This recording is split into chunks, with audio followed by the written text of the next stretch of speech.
کسړی ته بسنګ پته لګي چې معنا الله رضا دی او معنا الله خپه دی چې کله بندنه الله خپشي کورتنه علي نا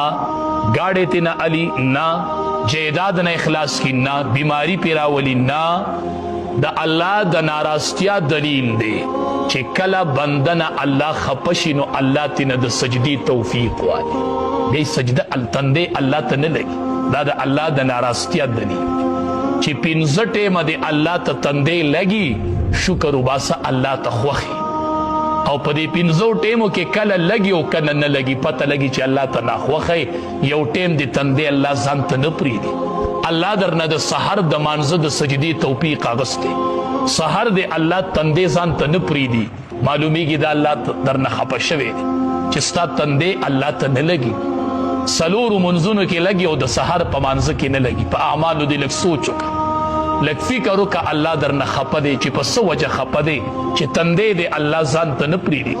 دا تندې الله بیا ځان ته نه پرېږدي تا ته به څنګه پته لګي چې زما منځ قبول شو او که قبول نه شو علما وایي د یو منځ نه پس د بل منځ توفیق درته میلاو شو نو دا د مخکني منځ د قبلېدو دلیل سحر منځ دې وکړه اغه پسې د ماسپخین مانزل رالی پته لګي د سار مونږ دی الله ته قبول شوی نو اغه قبولیت د ماسپخین مانزه تر راوست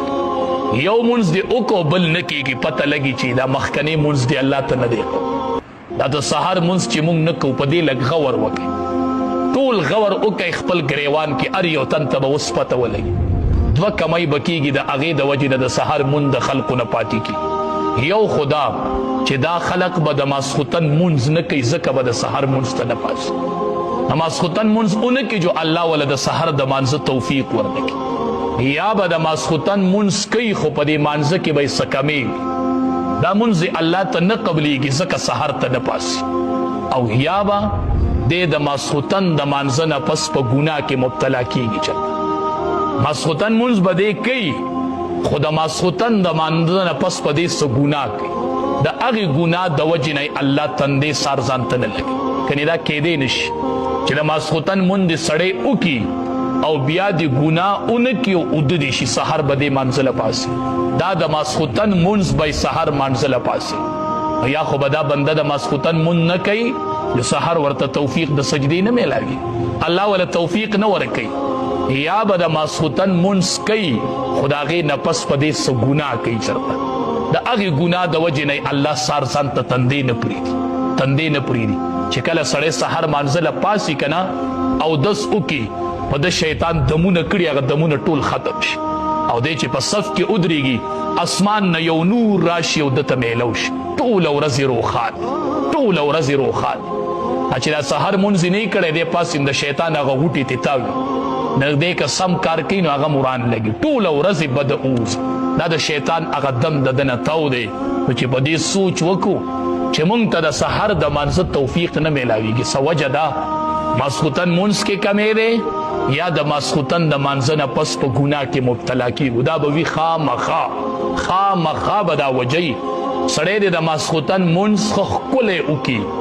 او ګناه دی نه کوي اوده دی شي چې سحر دی منزله الله پاسي که نه پاسي دته توفیق میلاویږي که نه دا د ماسختن منځ به د سحر منزله پاسي نو چې کله الله د بنده نه خفه شي نو الله ترې د سجدې توفیق والي بیا یې تندې ځان ته نه پرېږدي فسجد الملائکة کلهم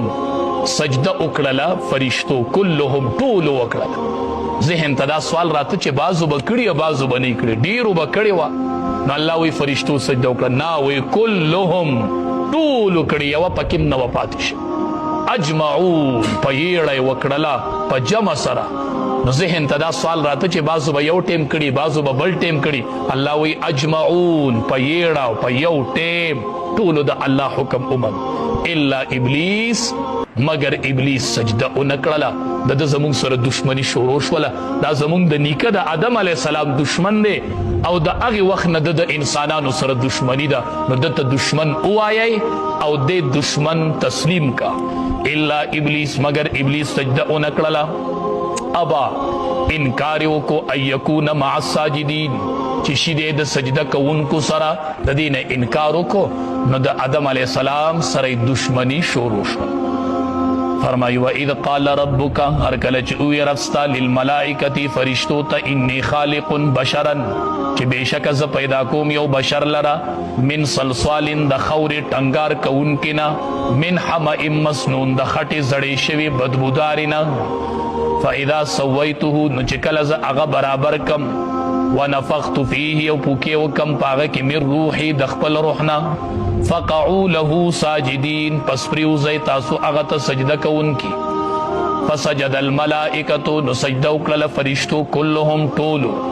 اجمعون پجمع سرا الا ابلیس مگر شیطان ابا انکارو کو اند دی خبرنا یکونا چشیدے مع الساجدین د سجدہ کون کو سرا